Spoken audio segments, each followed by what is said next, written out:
solīto vai paredzēto spožumu nesasniegs. Šī ir viena no populārākajām bildēm, noņemot nost troksni, kas rodas no projektora. 8. oktobra foto uzņēmums, diezgan plašu publicitāti ieguvušais. Redzam, komēta aizvien pietiekam vāju, un, protams, tās novērošanai aizvien ir nepieciešami pietiekam spēcīgi optiskie instrumenti. Un šeit ir redzams, kā komēta izskatās jau Hubble kosmiskā teleskopa foto uzņēmumā. Tas ir senāks uzņēmums 10. aprīlī. Un tad svarīgākā lieta, pievēršot uzmanību efemerīdām, aicināt neiedziļināties tik daudz kolonā, kas ir apzīmēta ar M1, kur ir uzskaitīti tieši zvaigžņu lielumu prognozētie komētai. Protams, šeit ir arī negatīvas vērtības, taču pēdējie pētījumi liecina, ka visdrīzāk daudz spožāk pa Venēru komēta nevarētu būt, ja vispār tiks sasniegt šis negatīvais zvaigžņu lielums. Tā kā iespējams, ka nebūtu netik optimistiskais scenārijs realizēsies, un visdrīzāk Aisona komēta arī varēs pielīdzināt pavasarī novērotajai Pan-Stars komētai. Arī tad bija zināmas grūtības, jo Pan-Stars komēta bija novērojama relatīvi zem virs horizonta, tūlīt pēc saulrieta, un tādu vizuāli efektīgu iespaidu, protams, neatstāja. Ja nu vienīgi to, ka tomēr tā bija komēta, un šis miglainais pleķītis rietumu pusē bija tomēr labi pamanāms. Tātad, pavērojot komētas efemerīdes, mēs redzam, ka 28. novembrī šī rinda komēta pietuvojas Saulei, un faktiski sākot jau no 3. 4. decembra, to varētu censties jau ieraudzīt ar neapbruņotu aci. Šeit prognozētais zvaigžņu lielums ir pozitīvs, protams, kas liecina, ka tā nebūs viegli atrodama pie debesīm, bet, kā jau minēju, spožuma prognozēšana arī šeit ir ar ļoti daudziem pieņēmumiem. Tā skaitā šeit netiek ievērots fakts, ka komēta var sadalīties vairākās daļās, arī pietuvojoties Saulē, vai pārciest kādas citas ekstremālas pārmaiņas. Kopumā ņemot, principā, tad decembra sākums ir tas laiks, kad mums jāvērtē pirmkārt, kas ar komētu būs noticis, otrkārt jāskatās reāli, cik tā būs spoža, un ja spožums ļaus, tad visu decembri līdz pat janvāra vidum mūsu platuma grādos to visai labi varēs novērot, pie tam atsevišķā datumā tā arī pietuvosies polāra zvaigznei, līdz ar to būs pēc debes ziemeļpola diezgan viegls orientieris, kā komētu atrast, ja tā nebūs ļoti vienkārši pamanām ar neapbruņotu aci. Ja tiešām tas būs 4. zvaigžņu lielums, tad šādos apstākļos, kādi ir Rīgas centrā, noteikti nāksies krietni papūlēties, lai komētu varētu atrast. Tā mums nācās darīt arī ar Pan-Stars komētu, jo pēc perihēlija to bija salīdzinoši grūti atrast.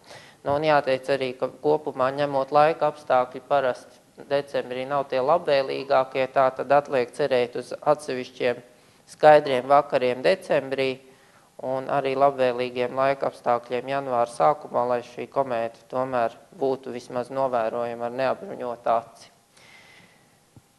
Tā kā noslēgumā var piebilst, ka tiešām iespējams gada sākumā prognozes bija nedaudz pārspīlētas. Šobrīd ir viennozīmīgi skaidrs, ka 17. zvaigžņu lielums netiks sasniegts, bet iespējams vismaz kā tāds zināms gandarījums, komēta būs objekts, ko novērosim ar neapbruņotu aci. Tā kā atliek gaidīt novembra nogalu, daudz vairs nav palicis, 22 dienas, līdz brīdim, kad iespējams komētu mēs varēsim novērot un reāli novērtēt, kāda tā izskatās. Efemerīdes ir atrodams nevisai tradicionālā mājaslapā, Googlē ievadot šo informāciju, jūs to ātri atradīsiet. Es domāju, ka šī tabula arī ir pietiekami uzticama un varat tai sekot līdzi.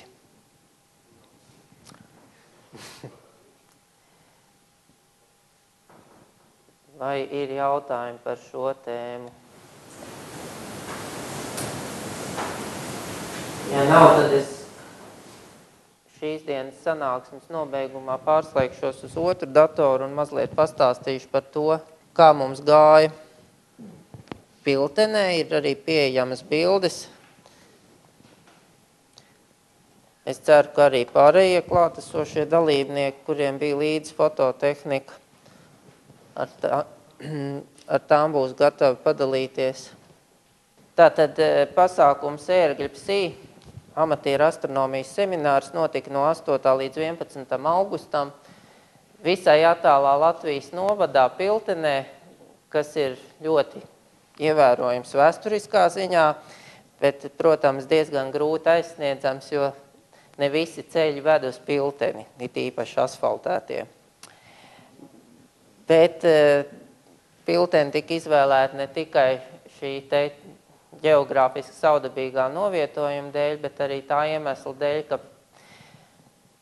nepārāk tālu, proti vidēji 50 km attālumā, kā nu pa kuru ceļu braucot, atrodas arī Irbenes starptautiskais radioastronomijas centrs.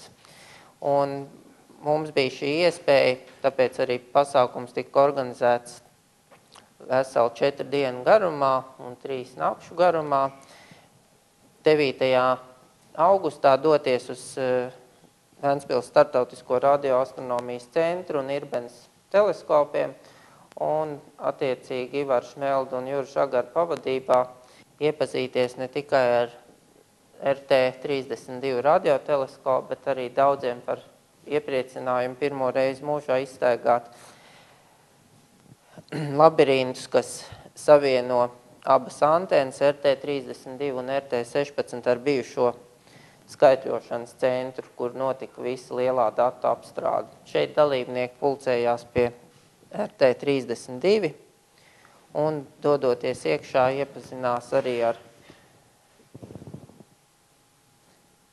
esošo vēsturisko tehniku un bija iespējams apskatīt arī, kas jauns ir nonācis klāt aprīkojumā. Tad šeit daži kopskati, tā ir RT16 un biroja ēka Kristāls, kurā semināra dalībnieki noklausījās stāstījumu gan par Latvijas pavadoņu Venta 1 gaitām, gan arī par to, kādos starptautiskajos projektos piedalās Ventspils starptautiskais radioastronomijas centrs. Un šeit visi dalībnieki ir atpakaļ Piltenē pie Piltenes vidusskolas, jāteic, ļoti piemērota infrastruktūra ar netālu esošu internātu, ar blakus esošu lielu stadionu, kurā tad arī notika visi novērojumi. Paveicās ar laika apstākļiem, kaut arī pirmā nakts bija apmākusies, nākamās 2 par spīti lietainajām dienām bija skaidrs un pat ļoti skaidrs, tā kā novērojumi tiešām bija izdevušies. Un šeit arī fotogrāfijas no dažiem lektoriem. Valdis Balcers stāstīja par Eiropas politiku kosmosa apguvē un Gatis Šķila, cerams, ka pievienos arī savas bildes, stāstīja par astrofotografēšanu, ļāva izmēģināt arī līdzpaņemto fototehniku, un tas ir klausītāja loks konkrētā lekcijā. Mārtiņš Gils stāstīja par Eiropas Dienvidu observatorijas teleskopiem un ļoti interesantais Ilgoņa Vilku stāstījums par laika skaitīšanu fiziķa acīm.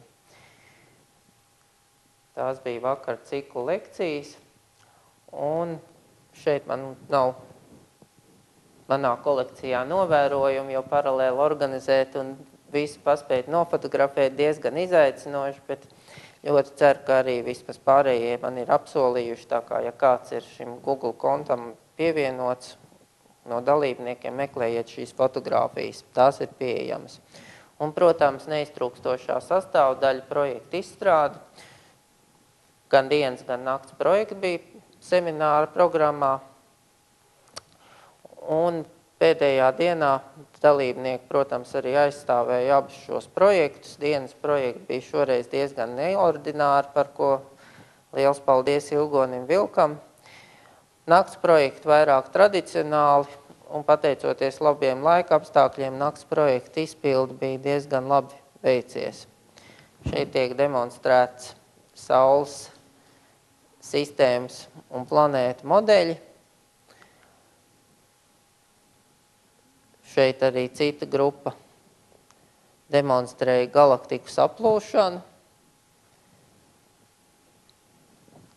Tā procesa izskatās kustībā. Šeit atkal Saules sistēmas planētas. Un vēl viens interesants uzdevums nodemonstrēt to, kā komētas pārvietojas pa orbītām. Tiek rādīts dažādu veidu komētu orbītas, paraboliskas, hiperboliskas un eliptiskas. Ziepju burbuļi tika izmantot komētas astes modelēšanai. Šeit savukārt Saules pārvietošanās zodiaka zvaigznājā, un šeit sarežģītāks uzdevums, jau aizmirs par Homanu orbītām. Dalībnieki šodien nav klāt, kaut arī bija solījuši, bet viņiem pašiem tas ļoti patika. Nu, un, protams, patīkamākais mirklis diplomu saņemšana, uzvarētāju grupas, 2. vieta un 3. vieta ar godalgoto vietu diplomiem.